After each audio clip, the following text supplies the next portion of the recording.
The soft mist of dawn awakes the woodland from the humid night. The sunlight spreads like a warm blanket over the forest. The grass rises towards the sun, shaking off the cold wetness of the night. In the treetops, Ansell and Yungling welcome their sun god with open arms, eyes glazed over in pleasure soaked in the sun rays.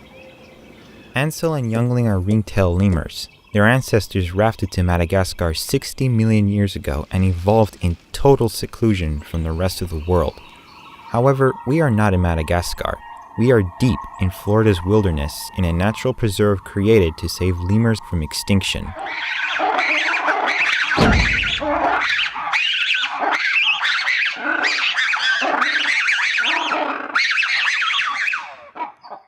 Lemurs are 60 million years old.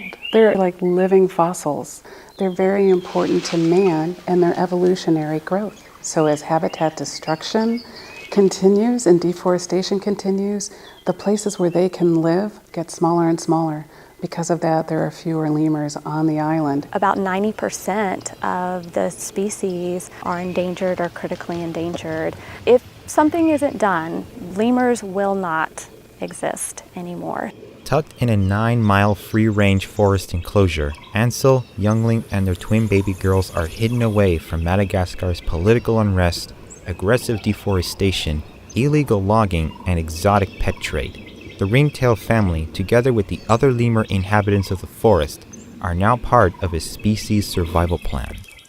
There's a lot of different strategies for conservation. One of those strategies is in situ conservation programs, where you're working in country to protect forest habitat or come up with community conservation projects or conservation education programs.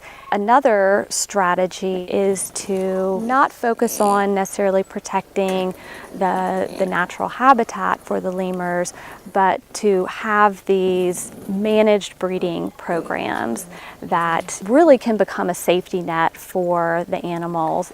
It's through the AZA Species Survival Plan that Ansell's best friend Stella was invited to move to the Laurie Park Zoo in Tampa last year. Stella is now educating humans about the importance of her species and preparing to become a mother.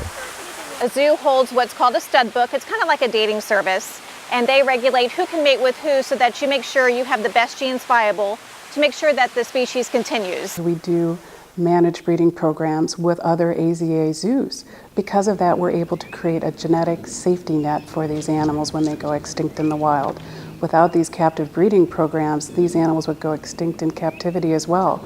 And as we know from Ikoto, the last Stanford male lemur in captivity, it's unfortunate that they weren't bred more in zoos, because now they're going extinct in captivity. This is Ikoto, and he has a really important story. He's the last male Stanford lemur in a managed population. This is just what happens when there's no room or there's no effort to save a species. And now we're in the situation where we have the last Stanford lemurs in a managed population, and so he's it. He's the last one. The Lemur Conservation Foundation is working to protect as many orphan lemur species as possible. Their chances of long-term survival, however, are greatly reduced if their species disappear in captivity. There are limitations on how many animals can be housed at natural preserves or zoological facilities.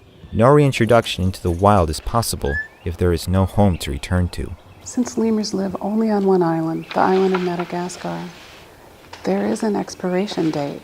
If we don't put efforts into saving their wild and natural places, they will go extinct. And some researchers feel that could happen in 20 years or less. So without people acting, responding to help lemurs survive, they will go extinct. Florida's lemur forest radiates warmth and hope. If Ansell, Yungling, Stella, and Ikoto are not giving up, how can we? To help, please share their story to spread awareness and inspire more people to take care of our planet.